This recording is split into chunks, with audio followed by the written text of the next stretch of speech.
नमस्कार।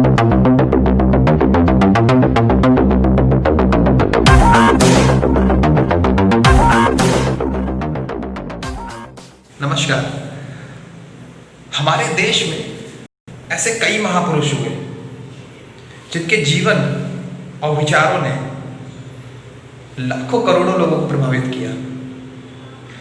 उनके विचार कुछ इस तरीके के होते थे कि अगर एक निराश और थका हुआ इंसान को सुन ले या जान ले तो उसको जीवन में जीने का एक मकसद मिल जाता है। कहते हैं ना कि भारत ज्ञानियों की भूमि है। यहाँ पे अनेक ज्ञानियों ने जन्म लिया जिन्होंने दुनिया को रास्ता दिखाया। तो उन्हीं में से आज हम लोग बात करने वाले हैं स्वामी विवेकानंद जी के बारे में।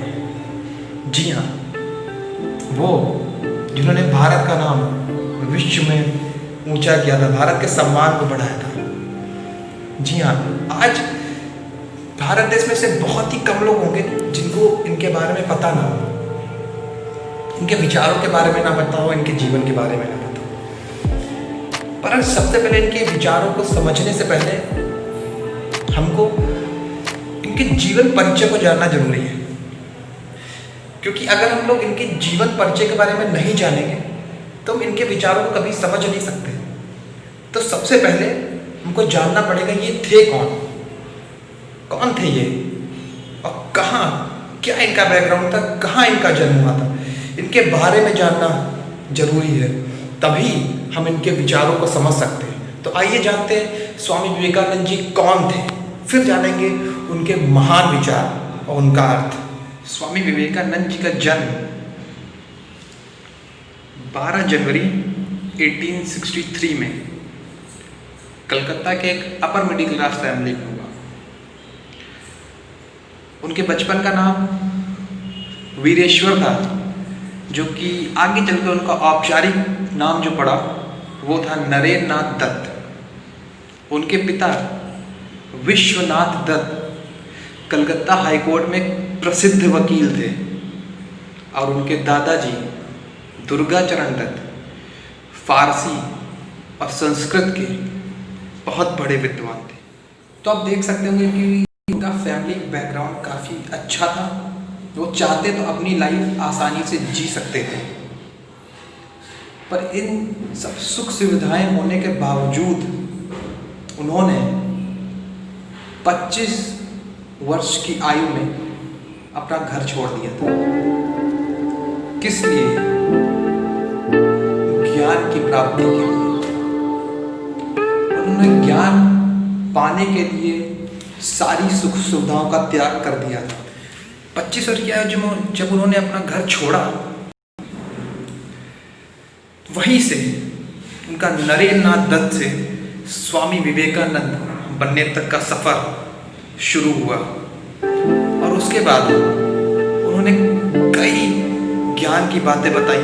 उन्होंने इतने बड़े सफर में ये बताया कि लाइफ में हम लोग अच्छे से जी सकते हैं, कैसे हम लोग सक्सेस पा सकते हैं। ये सब बातें उन्होंने अपने इस यात्रा में बताई, नरेंद्र नाथ दत्त से स्वामी विवेकानंद बनने तक की यात्रा, जिस यात्रा में उनके गुरु थे रामकृष्ण परमहंस, जिन्होंने उनको शिक्षा दी और बताया कि ज्ञान कैसे हासिल करते हैं। तो उनके जीवन परिचय जानने के बाद अब हम जानते हैं कि उन्होंने कौन सी बातें वो बताई थी जो हमारे लिए प्रेरणादायक साबित हो सकती हैं, हमारी लाइफ के लिए एक सोर्स बन सकती हैं कि हम लोग कैसे लाइफ में आगे बढ़ें। तो उन बातों को जानते हैं। सबसे पहला कथन जो स्वामी विवेकानंद का सबसे मशहूर कथन है, उठो जागो और तब तक मत रुको जब तक लक्ष्य की प्राप्ति ना हो जाए। इस बात को पहले भी आप कई बार सुन चुके होंगे, कई लोग ये बात को बताते भी हैं, पर फॉलो कितने करते हैं? 2 या 3% लोग। शायद उन्हीं 2 या 3% लोगों के नाम आज हम विश्व में सुन रहे हैं या हम जानते हैं जिन्होंने ऐसे विचारों को फॉलो किया था। तो इसका मतलब क्या हुआ? उठो, जागो और तब तक मत रुको जब तक लक्ष्य की प्राप्ति ना हो जाए। किसको उठाने की बात हो रही है? किसको जगाने की बात हो रही है यहाँ पे? क्या कभी आपने सोचा है?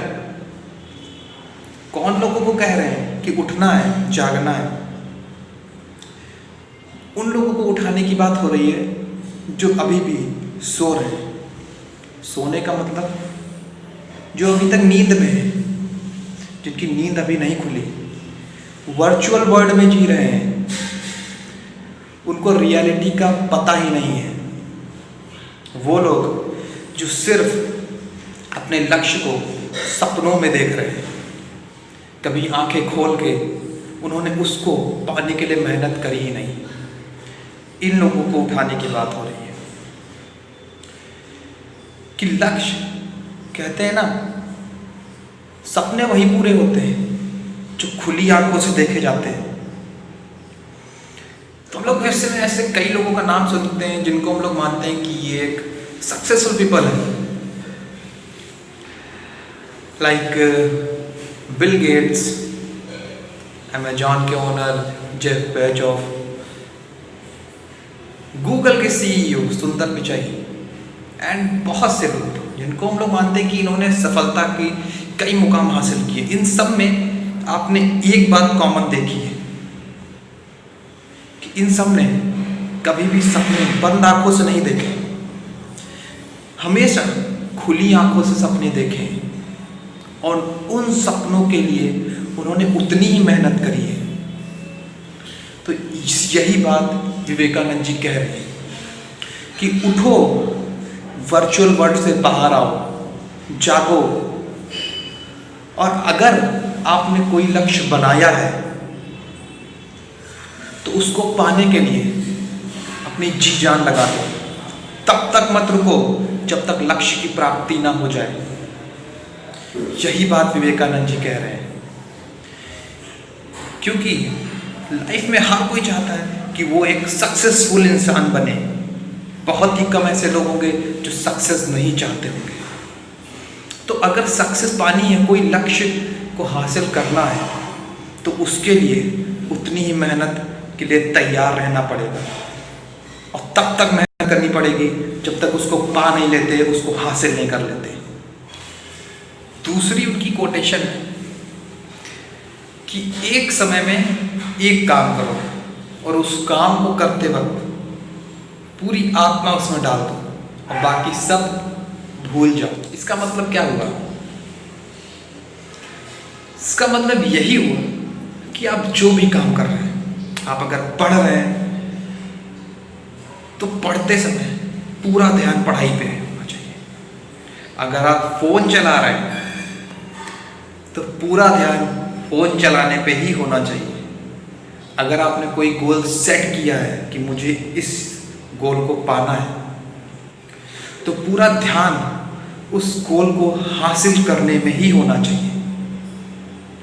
अगर आप डिस्ट्रैक्ट होंगे तो आप अपने गोल को कभी नहीं पा पाएंगे।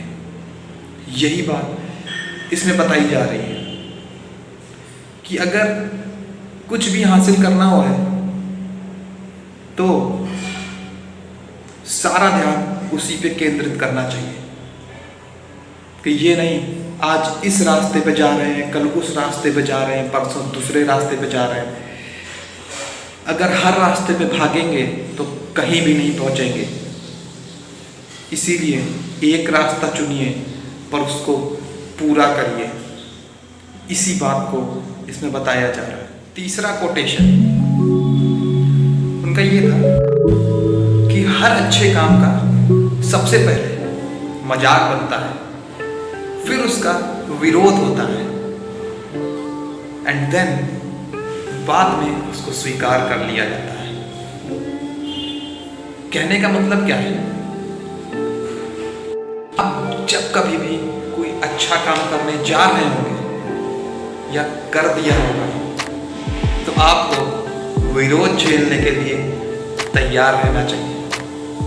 आपका मजाक बनाया जाएगा, आपका विरोध किया जाएगा, आपको अपशब्द कहे जाएंगे। पर जब उस काम का परिणाम सामने आएगा और लोगों को पता चलेगा कि ये एक महान काम था, तब उसको स्वीकार कर लिया जाएगा।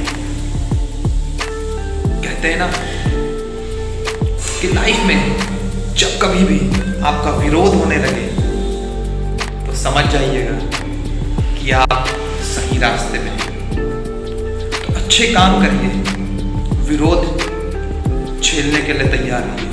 पर ये याद रखिएगा, अगर आपका काम रियली में अच्छा है, जो समाज का भला कर सकता है, तो आपको अपनी बात पे अडिग रहना है, पीछे नहीं हटना है, क्योंकि एक ना एक दिन दुनिया उसको स्वीकार करेगी और उस दिन उसको पता चलेगा कि ये विरोध गलत था। इस बात को स्वामी विवेकानंद जी ने कई सौ साल पहले ही बता दिया था। क्या आपको पता है जीवन क्या है और मृत्यु क्या है? बहुत से लोगों का ये मानना होगा कि जीवन वही है जिसमें आपको बचपन में कई सारे खिलौने खेलने को मिले, अच्छी सुख सुविधाएं मिले, उसके बाद आप एक सफल इंसान बन जाएं, आपके पास अपना घर हो एंड देन बहुत कुछ, और फिर इन्हीं सुख सुविधाओं का भोग करते करते जिस दिन सांस रुक जाएगी, वही मृत्यु। बहुत से लोग यही सोचते होंगे, पर स्वामी जी का विचार इससे कहीं अलग था। उनका मानना था कि जब तक हम अपनी जिंदगी में सीखते हैं तब तक जीवन है, और जिस दिन हम अपनी जिंदगी में सीखना छोड़ देते हैं वही मृत्यु। तो लाइफ में हमेशा कुछ ना कुछ सीखते रहिए, कुछ ना कुछ जानने की कोशिश करिए, कुछ ना कुछ पाने की कोशिश करिए। जब आपने सीखना बंद कर दिया तो वहीं पे आप रुक जाएंगे, वही मृत्यु है। सिर्फ सांस का रुक जाना ही मृत्यु नहीं, सीखने की इच्छा खत्म हो जाना भी मृत्यु है। बहुत लोगों का ये प्रश्न होता है कि यार लाइफ में मेहनत तो बहुत कर रहा हूँ, बहुत परिश्रम कर रहा हूँ, पर अभी तक सफलता नहीं मिली, सफलता मिलती ही नहीं। मैं इतना मेहनत करता हूँ तब भी सफलता नहीं मिलती। तो उन सब के लिए ये एक छोटी सी कहानी है। एक बार विवेकानंद जी के पास ऐसे ही एक व्यक्ति है कि स्वामी जी, मैं बहुत मेहनत करता हूँ, बहुत परिश्रम करता हूँ, बहुत लगन से अपना काम करता हूँ, फिर भी अभी तक मुझे सफलता नहीं मिली। तो स्वामी जी मुस्कुराए और उनके पड़ोस में एक कुत्ता बंधा हुआ था। तो उन्होंने उस कुत्ते को उस इंसान को दे दिया और कहा कि आप इसको घुमा के लाइए। वो चौंके, यार ये क्या है, मैं इनसे पूछ रहा हूँ कि सफलता कैसे पाई जाए और ये मुझसे कह रहे हैं कुत्ते को घुमा के लाओ। तो उन्होंने बात मानी उनकी, वो गए उसको घुमा के लाए। उसके बाद जब वो वापस लौटे तो उनका कुत्ता जो था वो बहुत हाँफ रहा था, पर वो इतना थके हुए नहीं लग रहे थे। तो स्वामी जी ने उनसे पूछा कि आपका कुत्ता तो बहुत थका हुआ लग रहा है, पर आप इतना थका हुआ नहीं लग रहे। तो उन्होंने जवाब दिया कि मैं सीधे रास्ते पे चल रहा था, पर ये इधर उधर भाग रहा था, इसलिए ये ज़्यादा हाँफ रहा है, ज़्यादा थका हुआ, और मैं इतना थका हुआ नहीं हूँ। स्वामी जी ने मुस्कुराते हुए कहा, आपके प्रश्न का उत्तर यही है। वो थोड़ा सा कंफ्यूज हुए कि ये कैसा उत्तर है। तो स्वामी जी ने उनसे कहा कि तुम्हारी सफलता, तुम्हारी मंजिल तुम्हारे, पर तुम उसको इसलिए नहीं पा रहे हो क्योंकि तुम इधर उधर भाग रहे हो, और जिसको तुम समझ रहे हो कि मैं मेहनत कर रहा हूँ। तो ये बात सुनकर वो समझ गया कि स्वामी जी क्या कह रहे हैं। इस कहानी से एक शिक्षा हमें ये मिलती है कि हम जो बनना चाहते हैं, हम जो हासिल करना चाहते हैं, हम उसको छोड़कर दूसरों को देखकर वैसा बनने का प्रयास करते हैं, इधर उधर भागते हैं कि नहीं, कभी किसी को देखा वो इधर जा रहा है तो मैं भी इस रास्ते पे जाऊँ, कभी देखा कि कोई उस स्ट्रीम में जा रहा तो मैं उस स्ट्रीम में जा रहा हूँ। हम अपने लक्ष्य को भूल जाते हैं, हम दूसरे के जैसा बनने का प्रयास करते हैं, यहीं पे हम असफल हो जाते हैं। जो लक्ष्य आपने ठाना है उसी पे ध्यान केंद्रित रखिए, तभी सफलता मिलेगी, वरना आप सिर्फ भागते रहेंगे पर सफलता कभी नहीं मिलेगी। इसीलिए तो कहा गया है कि अपनी किसी के साथ नहीं करनी चाहिए, क्योंकि तुलना सूर्य और चंद्रमा की भी नहीं हो सकती, क्योंकि जब जिसका वक्त आता है तभी वो चमकता है। जाते जाते कुछ पंक्तियों के साथ छोड़े जाऊंगा। जीने के लिए जान जरूरी है, पाने के लिए अरमान जरूरी है, चाहे हो कितना ही गम हमारी जिंदगी में, पर आपके चेहरे पे मुस्कान जरूरी है। तो ऐसे ही हंसते रहिए, मुस्कुराते रहिए, प्रसन्न रहिए। और अगर वीडियो अच्छी लगी हो तो वीडियो को लाइक, चैनल को सब्सक्राइब एंड वीडियो को शेयर जरूर करिएगा। मिलेंगे नेक्स्ट वीडियो में, तब तक के लिए जय हिंद, नमस्कार।